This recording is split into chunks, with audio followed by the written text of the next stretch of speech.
Welcome to Island Girl Island. ඉතින් මම ඔයගලන්ට share කරන්නේ මගේ first flight experience එක ලංකාවේ ඉඳන් Island වලට ආපු. ඉතින් මම Etihad තමයි තෝරගත්තේ airline එකේ. ඒගොල්ලෝ කවුරු හරි හිතන් ඉන්නවනේ Etihad බය වෙන්න එපා. Etihad හොඳයි ඇත්තටම. මොකද ඒගොල්ලෝගේ flights වෙලාවට වැඩ කරනවා. කෑමත් ඒවා ගොඩක් අවුලක් නෑ. නමුත් ශ්‍රී ලංකන් food ඔයගලන්ට හම්බෙන්නේ නෑ. නමුත් අවුලක් නෑ. ඉතින් මට 25 kilograms තමයි හම්බුනේ.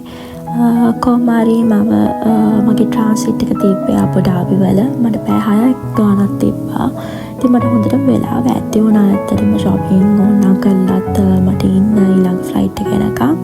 ඉතින් ඕගොල්ලෝ එකම දේ බොටිම් දාගන්න ඕගොල්ලෝ මොකද ගෙවල් වලට කතා කරන්න ඕන නම් මොකද WhatsApp වැඩ කරන්නේ නැහැ. අන්තක ලංකාවෙන් එද්දිම ඩයලොග් රෝමින් දාගෙන ඉන්න. ඒක ගොඩක් වටිනවා මොකද ඩබ්ඩ් ප්ලේන් එයාපෝට් එකේ සිග්නල්ස් වැඩ කරන්නේ නැහැ මෙහි Wi-Fi වලින්. ඉතින් ඔයගොල්ලෝ ඒව ගැන සැලකිලිමත් වෙන්න. ඒක ගොඩක් විශේෂයි. ඉතින් එහෙම කළා. මම මෙහි තව තියෙනවා ඔයගොල්ලෝ මෙහි එයාපෝට් එකට ආවස පස්සේ free now කියලා app එකක්. ඉතින් ඔයගෙන් ඔයගොල්ලෝ ලංකාවේ ඉඳන්ම හරි කොහොම හරි දාගන්න. ඉතින් free now එකෙන් ඔයගොල්ලන්ට පුළුවන් ඇත්තටම කැබ් එකක් උනත් ඕඩර් කරන්න. ඉතින් මෙහෙට ආවම කවුරු හරි ගන්න හිටියේ නැත්නම් පිකප් වලට එහෙම කරන්න පුළුවන්. නැත්නම් එතන ටැක්සිස් තියෙනවා. කොහොම වුණත් ඩයලොග් එකෙන් හරි ඔයගොල්ලෝ මොකක් හරි පාවිච්චි කරන මොබයිල් පැකේජ් එකකින් රෝමින් දාගෙන ඉන්න එක තමයි ගොඩක්ම වැදගත්.